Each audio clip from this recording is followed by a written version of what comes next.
In this video, we will demonstrate the indirect technique of wax pattern fabrication for a full metal crown.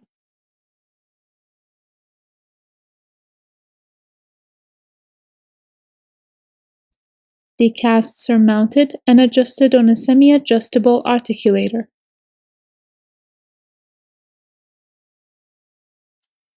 PKT number 1. The tips are round, curved, and tapered. This instrument is used to apply wax to form cusp cones and ridges. PKT number 2. One tip is round, curved, and tapered, while the other end is pointed. Like PKT number 1, this instrument is used to add wax. PKT number 3 is a burnisher for refining occlusal anatomy. PKT number 4 is a carving instrument that is used to define, shape, and smoothen external contours of wax-ups, as well as to remove excess wax at the cavo-surface margins. PKT number 5 is a wax carver useful for establishing the developmental grooves. Number 7 waxing spatula is useful for adding large amounts of wax, particularly in forming the initial coping. We'd also use an ethanol burner, BARDPARKER blade number 11, a colored pencil, Type 2 inlay wax, dye spacer, and dye lubricant.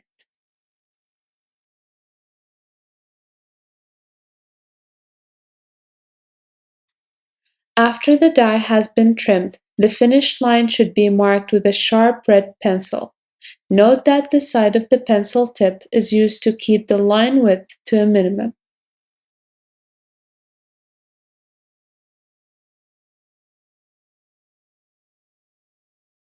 The dye spacer should be applied to the preparation area of the dye to provide space for cement.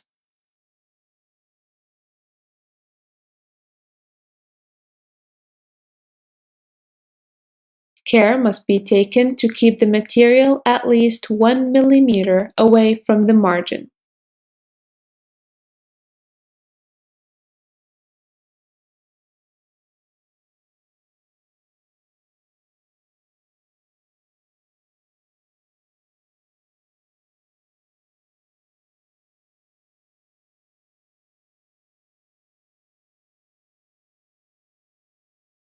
To prevent the wax from sticking to the dye stone, coat the dye thoroughly with dye lubricant and allow it to soak in for several minutes.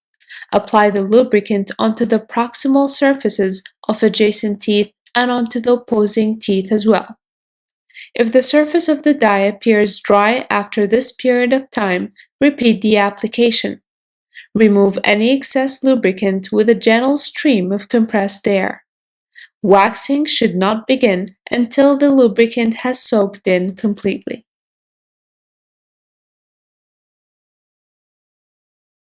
Let us begin with the fabrication of wax pattern following these steps.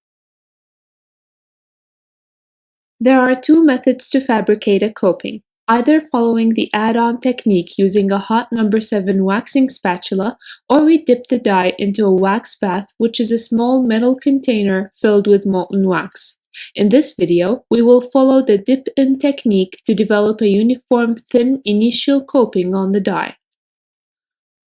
Hold your hand vertically with the dye 90 degrees to your palm.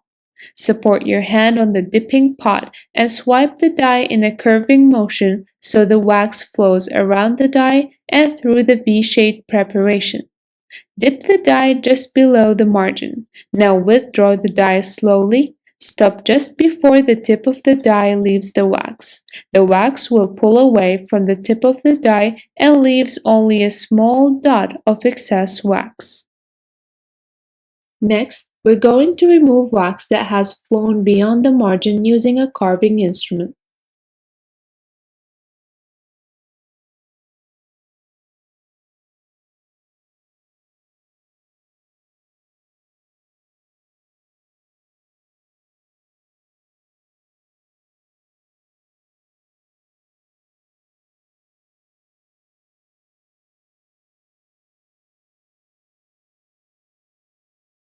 The next step is the bulk addition of sufficient wax using a large instrument to allow the pattern to be handled without deformation or breakage.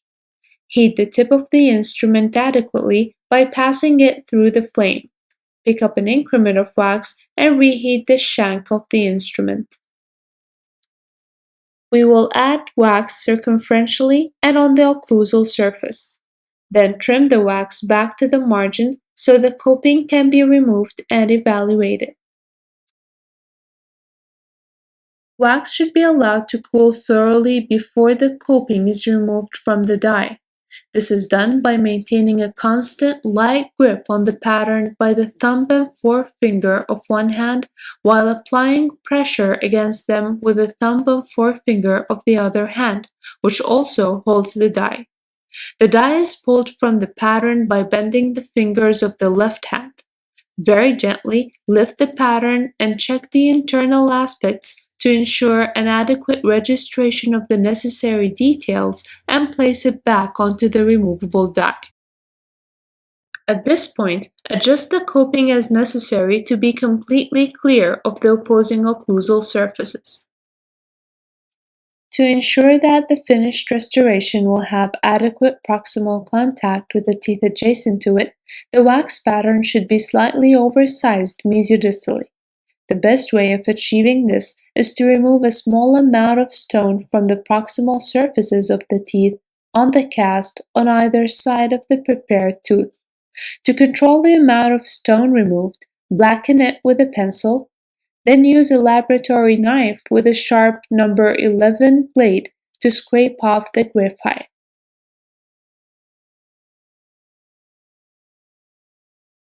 The proximal contacts of posterior teeth are located in the occlusal third of the crowns. The size and location of the contact areas should be established before the remainder of the proximal surfaces are waxed. Add wax to the contact areas until they are the correct size, properly located, and consistent with the anatomic form.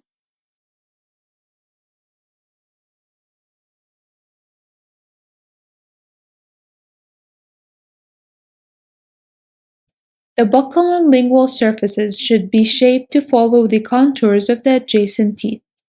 Wax the axial surfaces gingival to the height of contour to form a smooth, flat profile.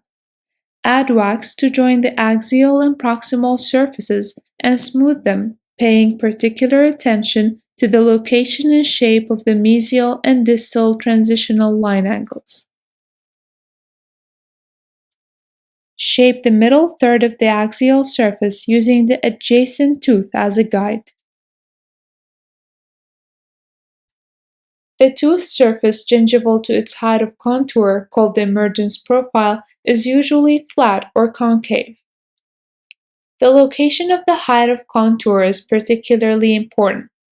On mandibular molars, the buccal height of contour is located in the cervical third, while the lingual height of contour is located in the middle third.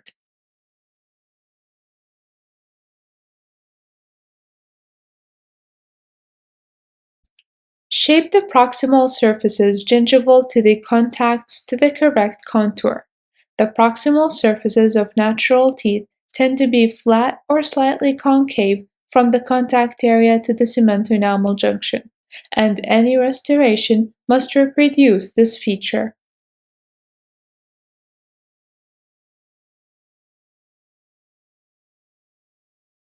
Prior to commencement of occlusal surface wax-up, let's take a moment to review some basic anatomy of this tooth.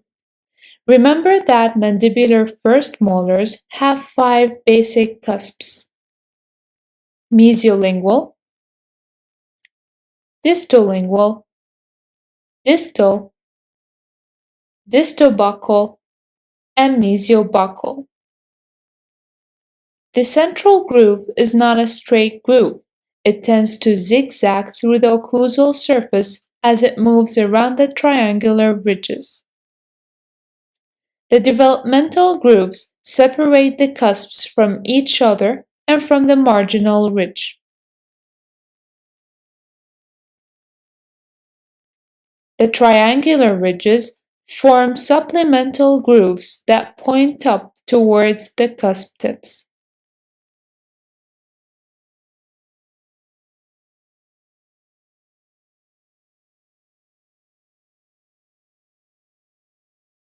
With that target in mind, we can begin placement of the cusp cones onto the wax pattern.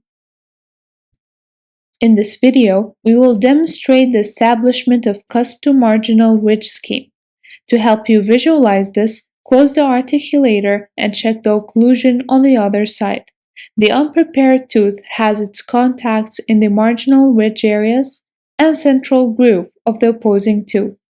That's the target areas we'll be aiming at during the occlusal surface wax-up. When we pick up an increment of wax, we must heat the shank of the instrument and not the wax. Determine the position and height of cusps with wax cones for each cusp, and mark the central fossa of opposing teeth to help position the cusps correctly. Accurate occlusal contacts are developed by adding wax cones and closing the articulator while the addition is still soft. Similarly, the distal buccal cones and distal cones are developed.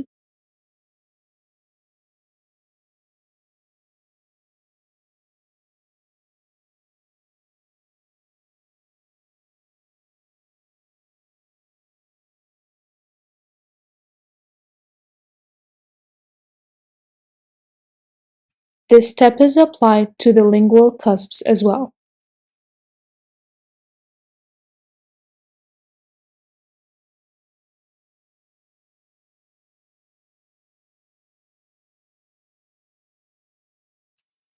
All cones are positioned and tested for interferences in all exclusions. The cones should also be positioned so they follow the anteroposterior curve of Spee, and the mediolateral curve of Wilson.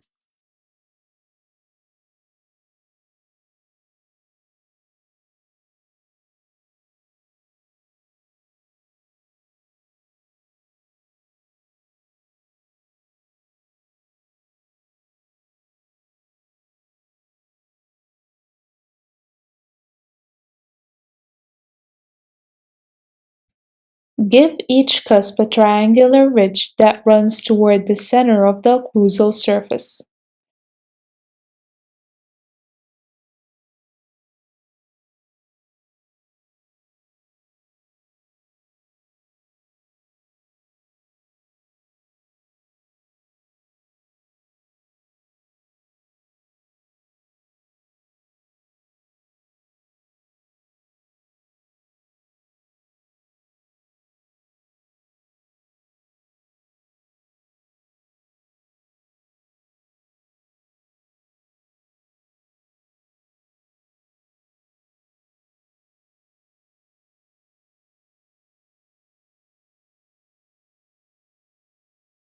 As each ridge is added, close the articulator, note the small depression and adjust this to form a convex surface so that pinpoint contact exists.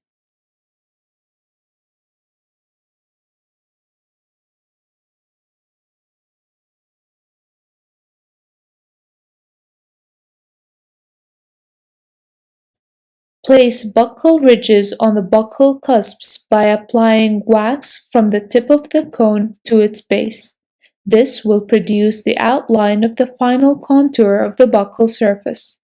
Then, add mesial and distal ridges to the buccal cusps and complete the buccal contour by blending these ridges into the buccal surface.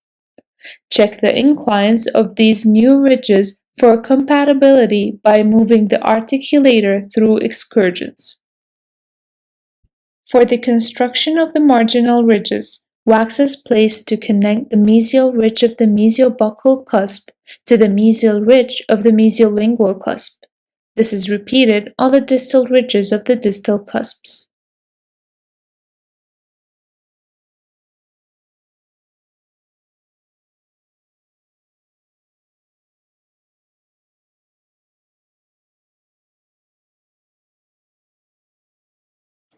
Remove the pattern from the working cast and seat it back after applying a fresh coat of lubricant.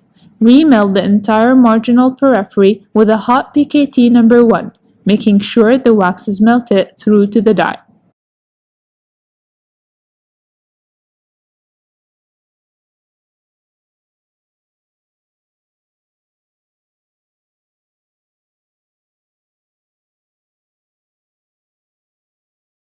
This will result in a depression 1 to 2 millimeters wide.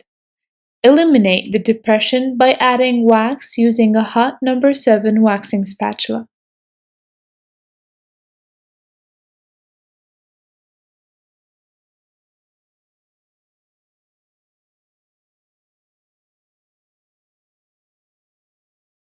Carve the excess wax almost to the margin with a PKD number 4.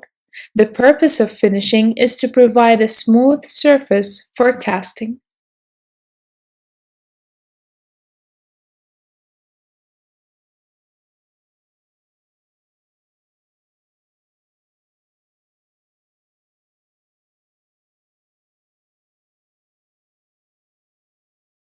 The cervical contour of the restoration should be continuous with the contour of the unprepared tooth structure immediately cervical to the preparation margin. The location of the contact area is checked once again. The proximal surfaces should be flat or slightly concave and should be shaped to eliminate any directional change between the root surface and the finished restoration. The information provided by adjacent and opposing teeth is used to determine the optimal position and shape of each cusp. Smooth transitions between the occlusal components must be established. The shape of the tooth at its greatest convexity should be evaluated by looking at the wax pattern and comparing its shape with that of the contralateral tooth. Now that the final evaluation of the occlusal and axial surfaces has been performed, the pattern is ready for investing and casting.